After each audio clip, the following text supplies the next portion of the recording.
So there are a lot of different timelines in the Halloween franchise, and the Cult of Thorn trilogy might just be the most controversial and the craziest one of them all. But specifically, Halloween: The Curse of Michael Myers is definitely one of the most debated movies in this franchise. But today, I'm going to talk about why you're wrong about Halloween 6.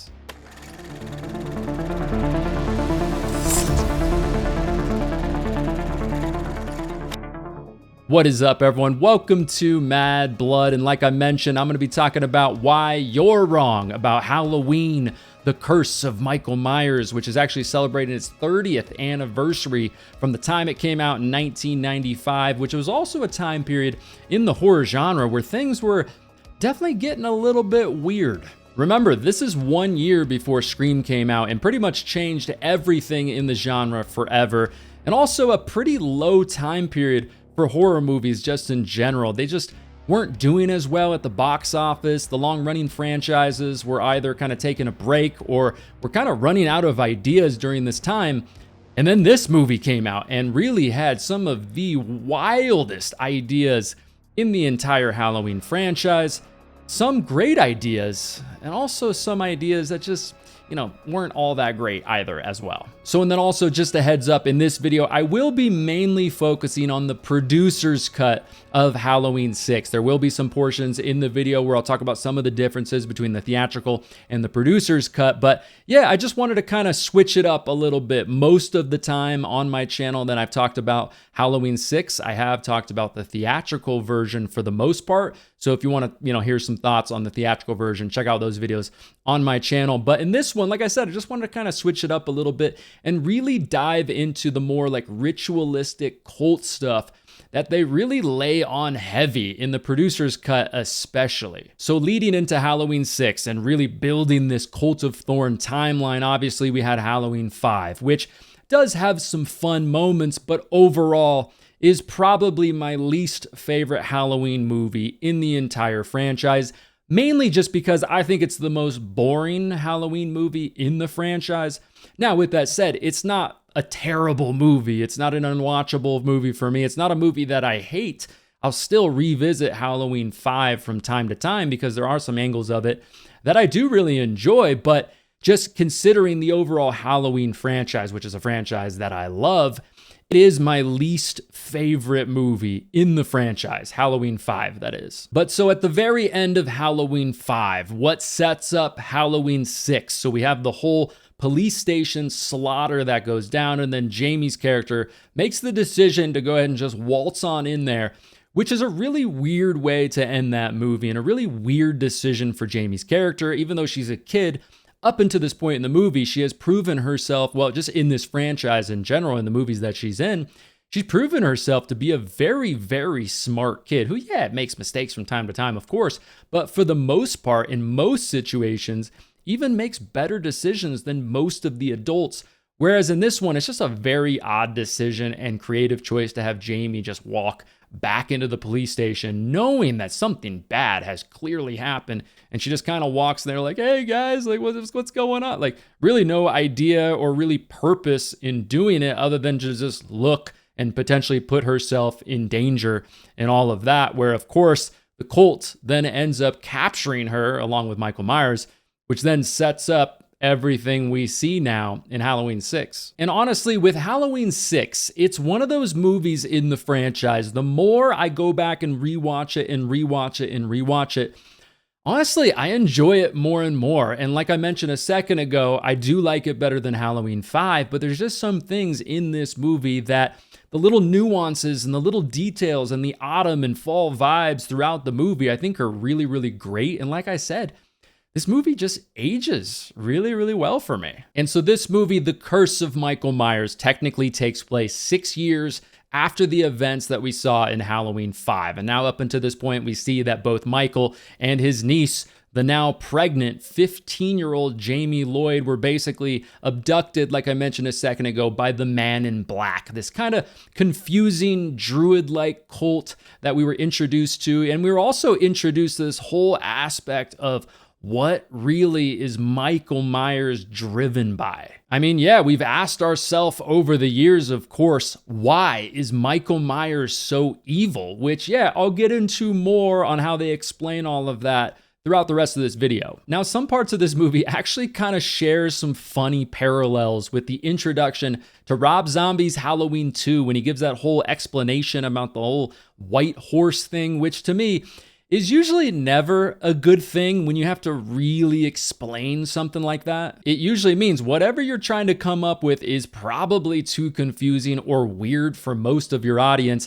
And in this movie, they do something similar where they have these moments where they really have to lay out where we are in the timeline, what these characters are up to, what is going on with this cult and druid stuff and all this kind of thing. They're really, really explaining it and almost admitting at the same time that, yeah, it is pretty confusing, especially if you're a fan of some of the original movies in this franchise.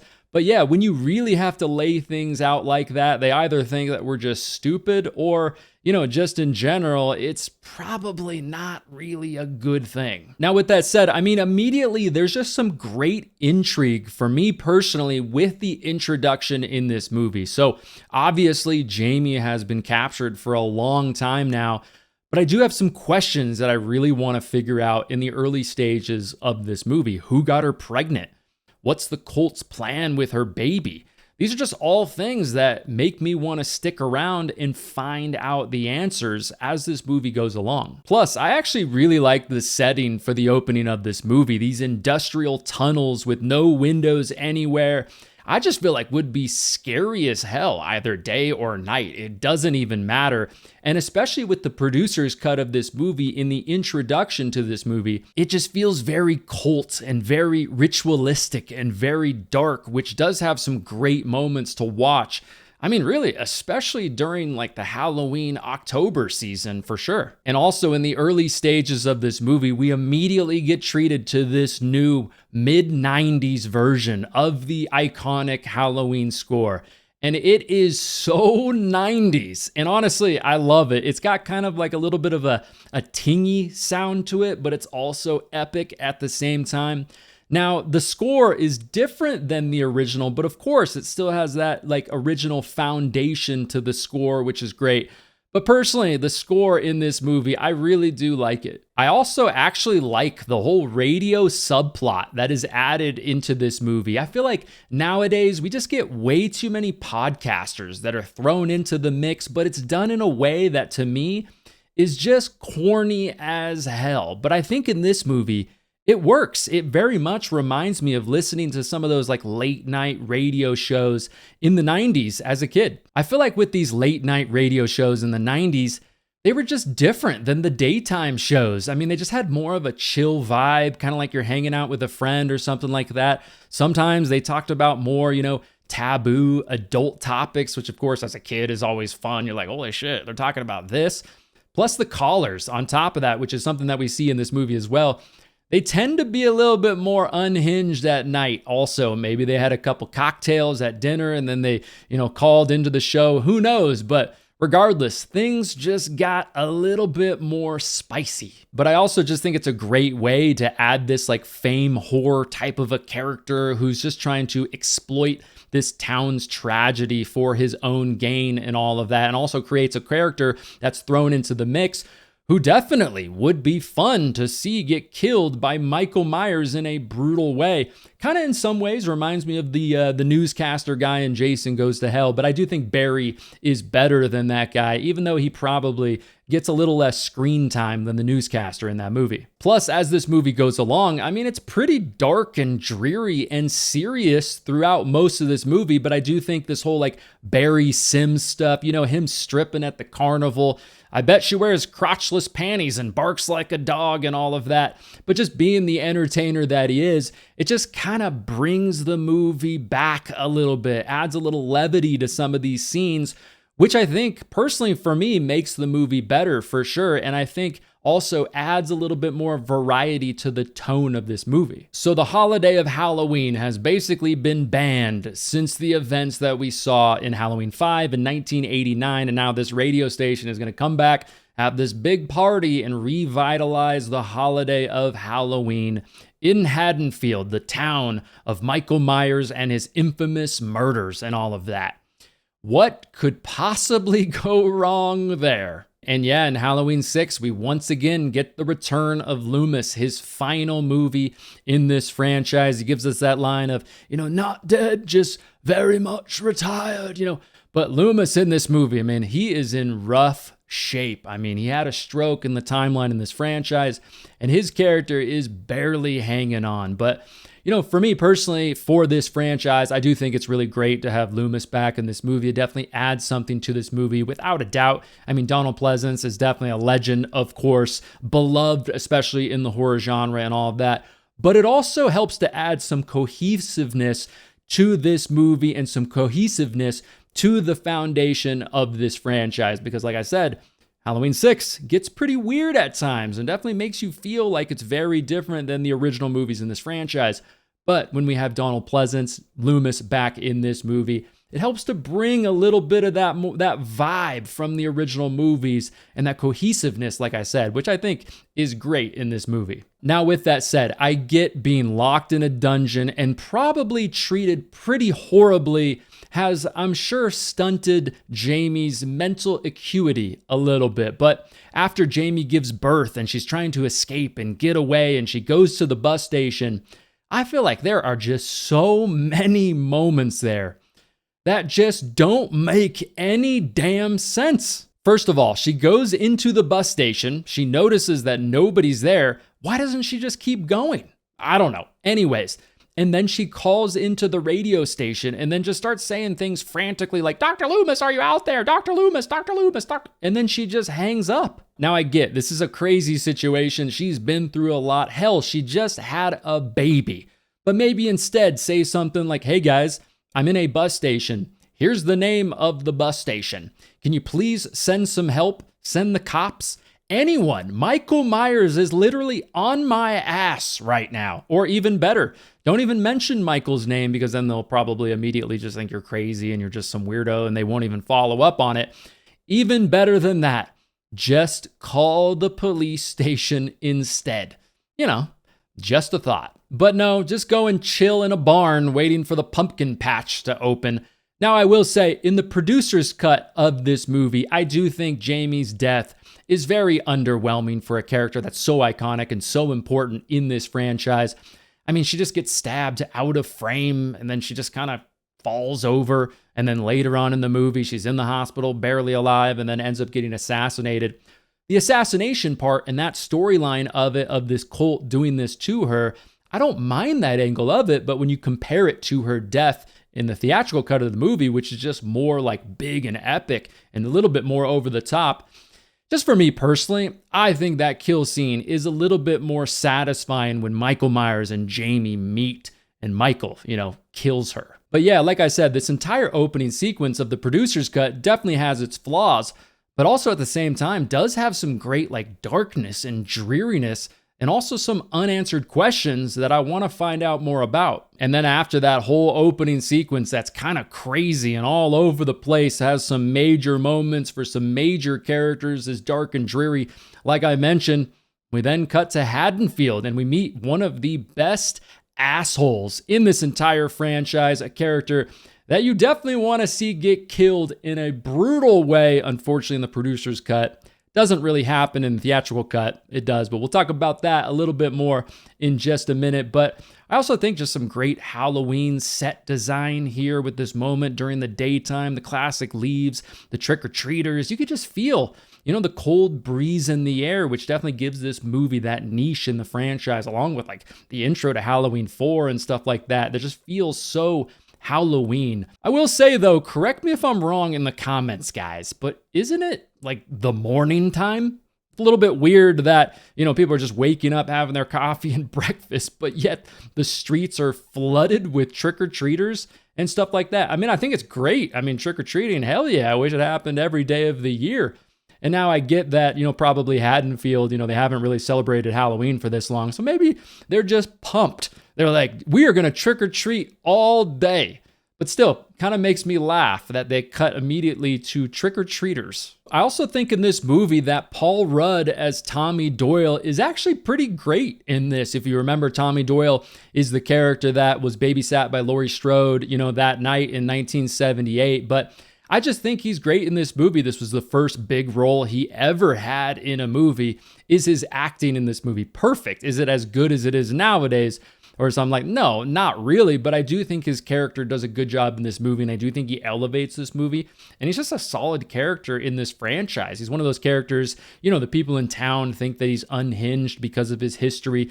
Something's just off with him and all of that. And yeah, I would probably think the same thing. Look at this guy just sitting in the window like that. Pretty damn creepy. You would not let your kids go trick-or-treating at that house. But then in the end, he ends up being the guy that figures all of this out, all of the stuff that to a lot of people seemed unhinged and weird, studying Michael Myers, thinking that, yeah, he's definitely going to return, studying the stuff with the runes and the druids and the cult stuff. But yeah, he basically saves the day in the end. And I think Paul Rudd as Tommy Doyle does a good job. And as this franchise went along, obviously we're 6 movies into this franchise. It's only natural that they tried to explain the origin of Michael's evil. Now, I totally get if people hate that angle of this movie or that angle that they take in other movies in this franchise, like the Rob Zombie movies and all of that. They just want Michael just to be evil, pure evil. That's just the way he was born. There's no real story or rhyme or reason behind it. The blackest eyes.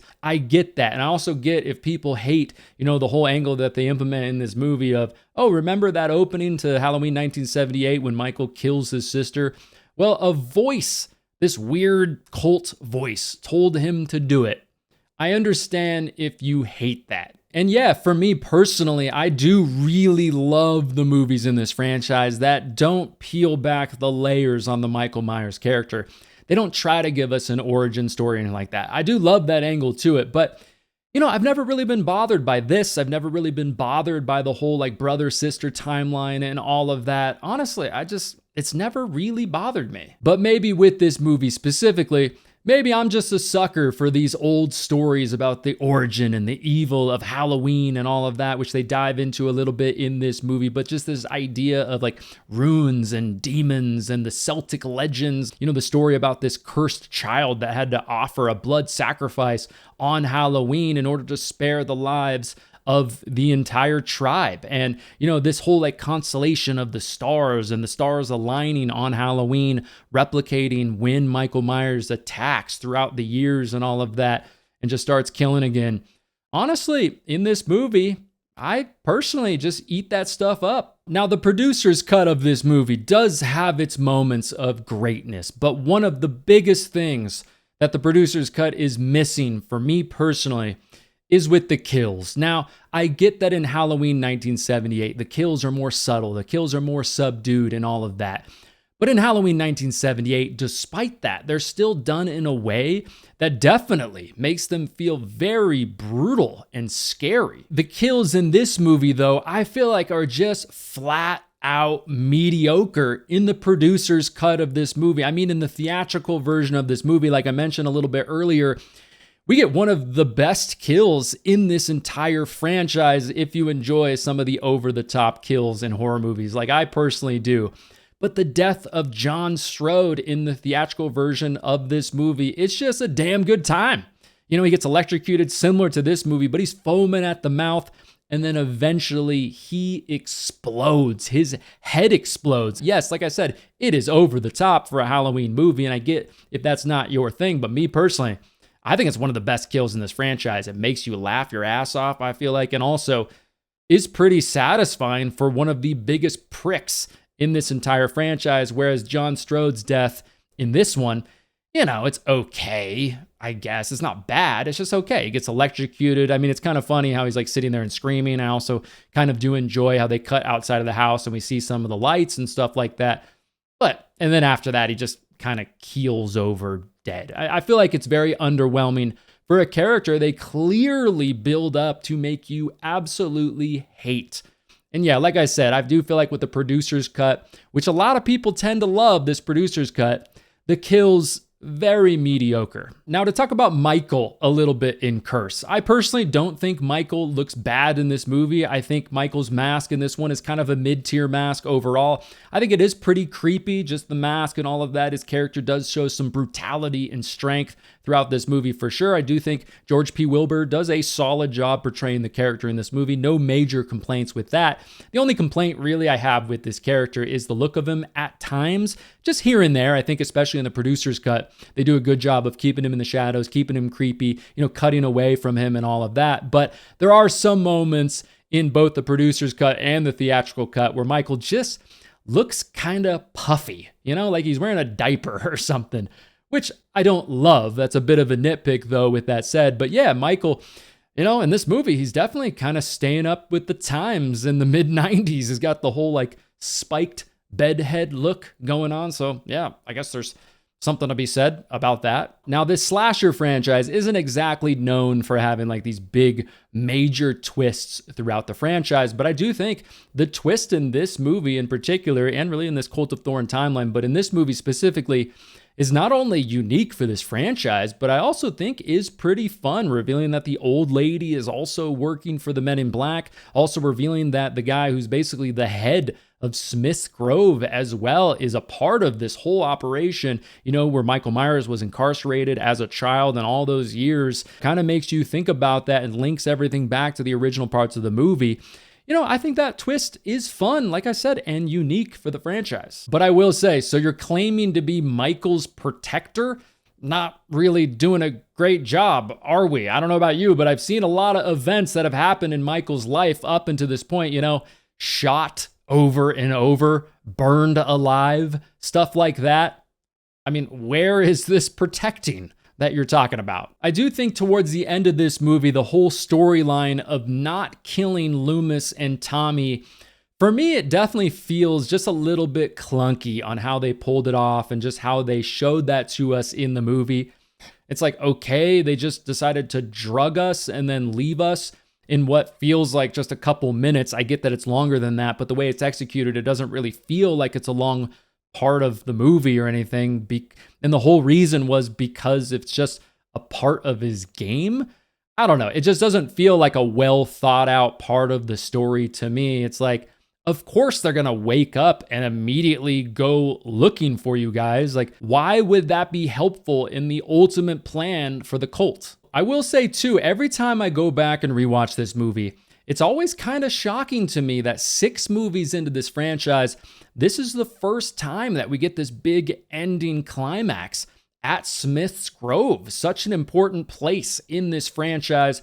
It just feels like such a no-brainer location to have some of these big moments and things like that, especially at the end of this movie. And yeah, so that adds something to this movie that we are back there for the end. Now, the biggest difference between the producer's cut of this movie and the theatrical cut of this movie is without a doubt the ending. And yeah, at times during the whole sacrificial ceremony and all of that, in a weird way, it actually kind of seems a little bit like Darth Vader and the Emperor in the Star Wars franchise. How Michael is typically this all-powerful, unstoppable evil in this franchise. We've came used to seeing that from Michael, but now we get this moment where Michael is just kind of standing there like he's just a pawn in the plan. We've seen that throughout the Star Wars franchise too, where Darth Vader is the main villain, wrecking shit all over the place, calling the shots. And then later in the franchise, there's these weird moments where he's just kind of like the Emperor's bitch in those moments. I don't know. Whereas in this franchise, this moment where Michael is kind of just standing there, it definitely feels I don't know, does it feel weird? I don't know if weird is really the right way to put it. It definitely feels very different to see Michael like that in this franchise. Because normally, and in some of the greatest movies in this franchise, the Michael Myers character is portrayed as this cat-like serial killer who can creep through the shadows, creeping through the neighborhoods, unable to be caught most of the time from the police or other people, is able to execute these murders anytime he wants.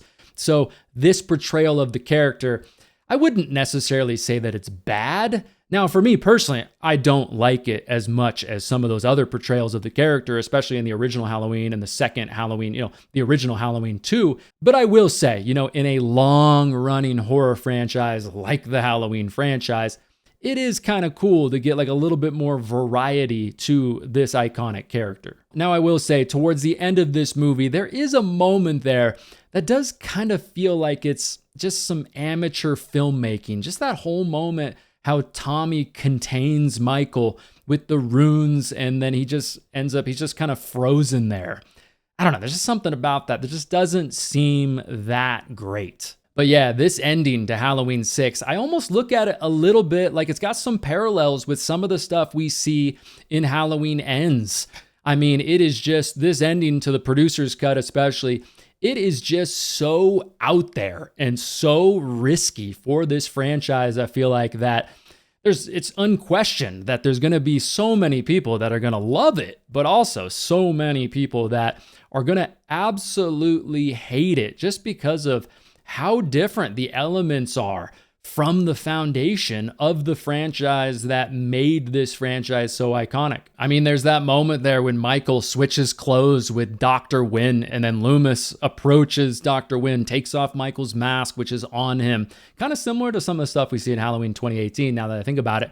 But then Loomis looks at his arm and is like, ah, and sees, the Colt tattoo appear on his arm. And then we cut to Michael Myers in Dr. Wynn's clothes, walking down this dark hallway. We see the silhouette of Michael just as he's moving along that hallway, and all these moments here with that. It is just out there for this franchise without a question. So I get just the volatility with the opinions, I'm sure, with all of this. And then the movie, cuts to the great Halloween 6 pumpkin there. And then the candle goes out and then the credits roll. And yeah, like I said, just an ending that I can't think of a better way to put it than it is just out there. It really is. But for me personally, it is an ending that I can have some fun with. Now, just to talk about the theatrical ending to this movie here just for a second, I do think the theatrical ending is a little weird for me. I do like the producer's cut ending better than the theatrical ending. So Loomis just kind of says like, I have some business to attend to in the theatrical version. And then we cut to Michael's mask just laying there on the ground. There's a syringe next to him. And then we just hear Loomis screaming, just like, just going all out. And I get Loomis passed away, Donald Pleasance passed away, yada, yada, yada. I get that.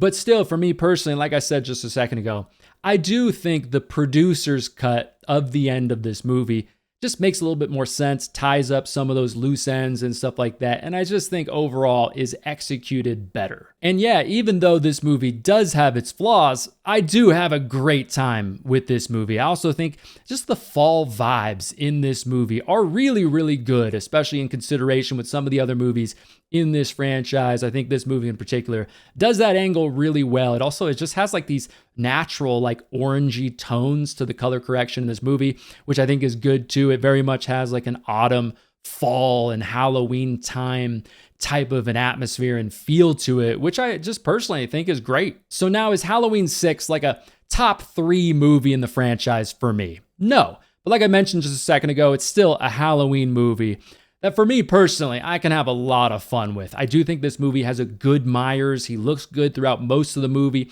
He's brutal, he stalks and things like that. It's got some solid characters in this movie as well, and also some unique twists and turns, which, like I said, is unique for this franchise. And also, like I mentioned a second ago, just some great autumn vibes, atmosphere, and all of that throughout this movie. And yeah, I also think it's cool that we have 2 pretty different cuts of this movie, which almost adds like a totally new movie to the franchise, or probably more accurately, it would be like a half of a movie. So that's pretty cool as well. But yeah, anyways, everybody, those are the reasons why you're wrong about Halloween 6.